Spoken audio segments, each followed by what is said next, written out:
Alright guys, Scrappy again today. Hope you're doing well and enjoying your day so far. After TJHaLy subbed in for the Carolina Royal Ravens this past weekend, they have 2 more big series coming up, but according to Scrappy, TJ was not at all happy with the way the internal dynamics of Ravens were playing out, saying that even if they offered him $500,000 to go and join that team for the year, he still wouldn't do it. Such is what he believes. It would completely ruin his stock and his career. What does this mean for other players that potentially Ravens might be looking at to try and replace Rael either soon or even GodRx in the near term? Very much interested your thoughts in the comment section below. Hit the like button if you enjoy. Subscribe if you're new as always. I greatly appreciate it. Sib absolutely vibing it as always. You know, a Sib tweeted a TacticalRab video. Go hand in hand. You guys might also notice this in the video here with this, well, thing he's got on his arm. I don't exactly know what this is. It looks like one of the straps that people put on when they've got some sort of injury, right? We know that Sib has kind of revealed there's his hand, wrist, whatever it was, and maybe surgery's been done, and obviously it doesn't seem to be affecting his play over the last couple of weekends. He's been absolutely cooking, but I'm guessing that's got to be related to that. I can't imagine that's anything else unless he just happens to have had some sort of other injury on his right arm or wrist, which is probably unlikely all things considered. I just thought it was interesting to mention given the fact that it was in the tweet that he put up publicly. This is kind of cool as well. If you guys are attending the LAN at Boston, you will have the opportunity to win $1,000 by 1v1ing Scump and taking the victory. He did this, didn't he? Like, they was outside the OpTic headquarters in the heart of downtown Dallas when Scump did this a couple of months ago now. I think it was like 10k if you beat him, and Ziddy was there and Maniac was there and stuff like this. So they're going to do it at the Boston Major, which I thought was kind of nice because they have agreed to go now, OpTic. Like, there was some debate on whether they would or not. The flank guys aren't going. The OpTic watch party is going to be there, so that's always good stuff. Also some drama though on the Ravens. We're going to discuss Ravens in a few minutes time, and look, as sad as it is, you know, obviously being a Brit, right, the London team, I would have wanted to support them, and in the early part of the CDL, sure, I was in favour of London doing well. It didn't take long before certain actions of the organisation made it somewhat more challenging to do so, and obviously nowadays they're not even really a British team anyway, so it's kind of difficult to maintain any level of interest in the organisation in some respects, especially when they've been known to be one of like the worst organisations. I roasted them the other day for just having repeated issues with visas. Zero knows all about that from the start of the Cold War season, of course, and now it's happening again with Rael, and it's the reason why all of this drama we're about to discuss is actually going down. So Zero said this on stream. The funny thing is he's got his Ravens jersey in the background. I will have to mention that quickly. But basically he says they're the worst organisation to touch COD, certainly in the CDL era, and he reckons maybe ever, but maybe that's a bit of a stretch. Now, he's terrible organisation, terrible owners. I'll share the clips with you guys in a second. The funny thing for me about this is that I thought the CDL was meant to fix these problems of bad organisations. That was one of the things promised to us. That pre-CDL, let's not forget, CWL days, there were plenty of dodgy organizations. You know, Team Caliber had some issues, but certainly organizations like Denial, Red Reserve, you know, not paying their players, owing loads of money, all sorts of drama that was going down. And look, understandably, some of these organizations struggle to make money. They promise money to players that never happens. And the theory was that, okay, the CDL comes in, proper sports owners, proper investors, there'll be real money on the line, and therefore you don't have any of these issues. But apparently that's not the case, because Ravens are certainly still in that ballpark. We've seen Dominate, right? Their ex-coach has been talking about the money that they are owed, and even JKL goes on to say that they owe him and other former staff up to 15 grand. And Trey then clarifies, to clarify, no, Dom has been publicly tweeting them asking for the money he's owed, on top of just how bad they were run when I was a part of them. So, you know, Zero isn't kind of going to clip this up and say, oh, well, no, Jake, you took it out of context. Zero was like, yeah, actually, you did take it perfectly in context, and I've got even more to say. So I'll share that clip for you guys in a second when we discuss this whole Ravens drama, right? But also Clay's in an interesting spot here, right? We saw the other day that there was drama because Carolina didn't seem to be hosting a Challengers event. That may change, right? It's not like it's guaranteed not going to happen, but the CDL haven't announced a Challengers event at Carolina, so Ben J. Nassim was basically saying, oh, I mean, come on, Ravens, like, oh, Carolina, you should be doing that. You should be putting it on for the community. Clay was like, oh, come on, it's not our fault. It's the CDL's fault. And there was a bit of drama. And of course, Clay, understandably, defending the organization that he plays for. You don't want to bite the hand that feeds you, etc., etc. Clay gives an interesting story here about the old school GB days. And also, he's now congratulations to Clay for passing the 30-day mark, quitting the vape. He says that quitting the decade-old habit is going to be a massive challenge, but he's getting there. So wishing the best for Clay going forward. Now, look, Clay may be off the vape, but does that necessarily mean that the internal team dynamics at Ravens are any good?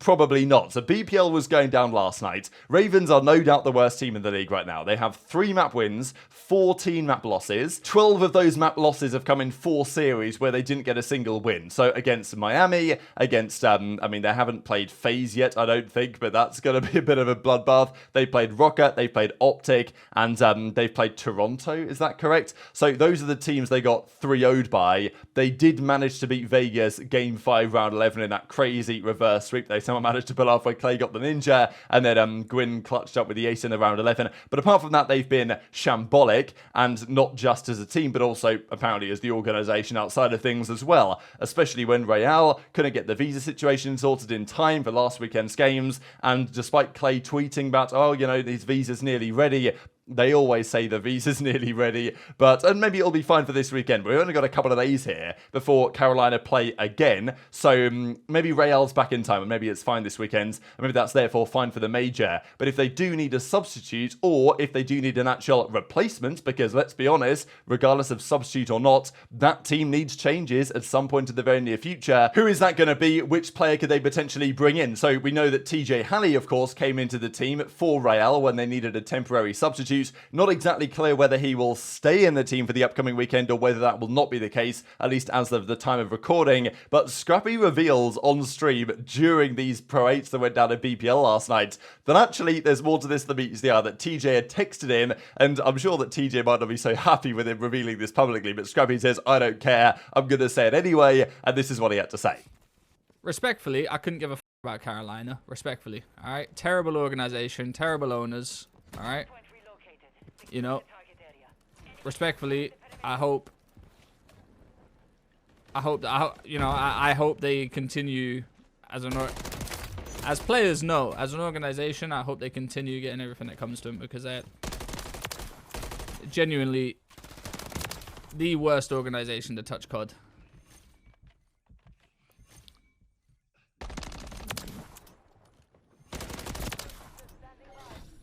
What up, Yeah. You think I wasn't?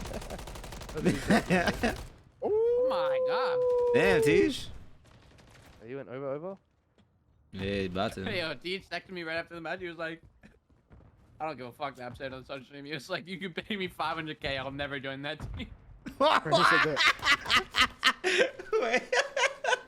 No, I don't give a fuck. Wait, is he still playing for them? So for now, TJ is still part of the Ravens as a temporary substitute. We know, of course, that he was part of the Vegas Legion last year, played with Clay. So of the options to have a temporary sub, TJ would have been up there. And also, let's be honest, if they are going to make a roster change, there's been lots of talk about, well, you know, probably GodRx has to go. You could bring in Donnie Temp, but you could bring in plenty of other SMG or AR options, you know, get Brack or someone else who might deliver some slaying. You know, Brack's pretty good at getting kills historically, so that's something to think about. But then if you are going to place Real and keep Gwyn on the team, TJ's not a bad option from an SMG side, especially if some of the guys on, well, we believe at least, that some of the guys on the FaZe Black team declines the opportunity to be a temporary sub. Now, would they decline the opportunity to be a permanent player? That's a different question, right? Sure, I totally get the idea that you don't want to be a temporary sub, you don't feel like it's going to help your stock. But to be honest, was TJ's stock helped or hurt, really, by subbing in for Ravens? I think it was helped. He had a pretty solid series against in the game they played. Sure, they got 3-0 slammed by Rocker, but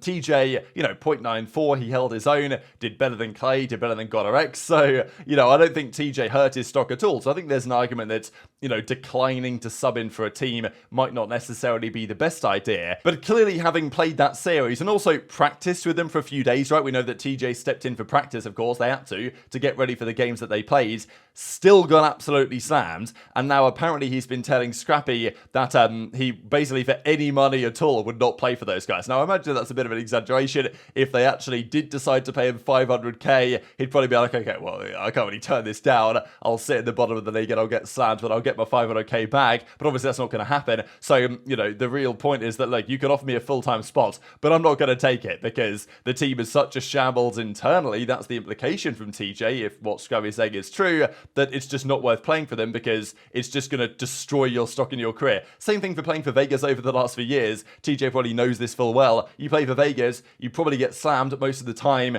you look terrible, you know, your stock goes down, and all of a sudden you're in a bit of a pickle. And maybe the same thing here he reckons with Ravens. It's like, you'd have to pay me so much money to play for them because it's just going to be terrible for your career if you do. Such is the potential internal dynamics of that roster. I don't know, but it sounds like an absolute mess, right? I mean, TJ's obviously got into their scrims, got into play for them, and as well as, wow, this is like a complete shambles. The chemistry is potentially completely shot, so that team ain't lasting much longer. But also, if you are another team, or let's say you're these guys, FaZe Black, Exceed, Brak, Kremperseem, or whatever, and you're thinking about, well, Ravens might give me an offer in the near future. You now hear rumours that TJ has been saying that it's a shambles internally.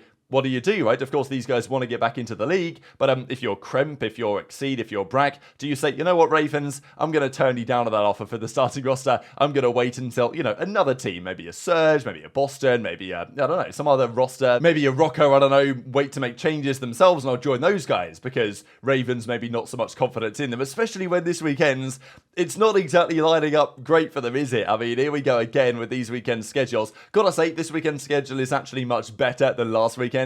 Like, day one is pretty interesting. I mean, Rocker Gorillas, but after that, you've got OpTic Miami, Subliners Ultra, which is a big top 4 game. Sunday's a banger as well with Subliners Breach and FaZe OpTic, and even the first game, Ravens Thieves, is very interesting. I don't know why you guys think they're doing this though, but almost every day, one of the teams that plays last then plays first. So Ultra here play last and then first. Ravens here play last and then first. And Ravens play last against FaZe. I mean, their next series after all this is against FaZe. And then after that, they play Thieves, which to be fair is winnable. But knowing what Ravens are currently doing, they'll get 3-0 smoked. So what do you think is actually the fix here for Ravens, right? If Scrappy is correct that TJ isn't happy about the way things are going on Ravens, doesn't seem like he is going to be their long-term move. And if TJ, who is probably not Ravens' first choice as a temporary sub, let's not forget, says no, then, you know, is everybody else going to say no? Like, what if Ravens want to replace GodRx, but they simply can't find anyone to agree to play for them? Like, you know, maybe Donny Teb or Gunless or these guys are like, actually, you know what,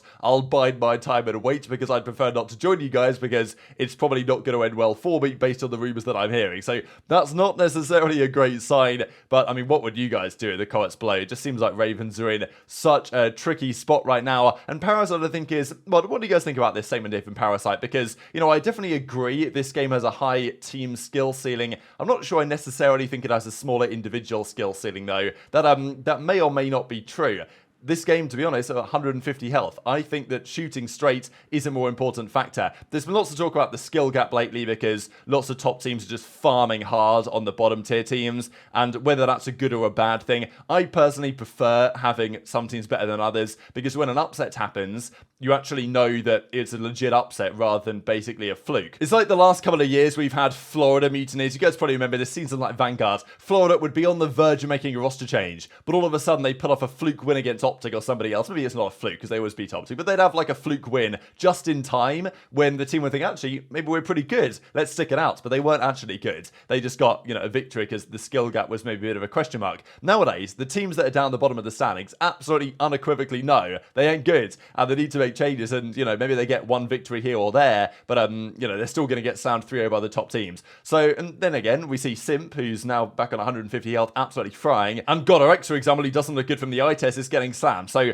you know, I don't know. I think there's probably skill gaps on both sides of this, to be perfectly honest. But intrigued to your thoughts and all this stuff in the comment section below. Speaking of games with a skill gap, I did see Formal had said this the other day, looking back at the Infinite Warfare year, that that was the most competitive year I ever saw. And I think the game, like Infinite Warfare is, to me, criminally underrated, really, in terms of how good that game was. And also how difficult it was. Like, to be honest, of all the jetpack games, it probably had the least aim assist. Like, shooting straight with the NV4 long range was actually a big challenge. So I don't know how Infinity Ward managed to pull that off, but it actually was a legit game with a big skill gap. Like, shooting straight, cross map and stuff was very impressive if you could do it. And obviously there was the jetpacks, there was the wall running, and yeah, I think understandably Formal's going to miss the game that he won the World Championship on, but very much enjoyed to your thoughts and all this in the comments below. Hit the like button if you enjoyed, subscribe if you're new, take care, and I'll see you next time.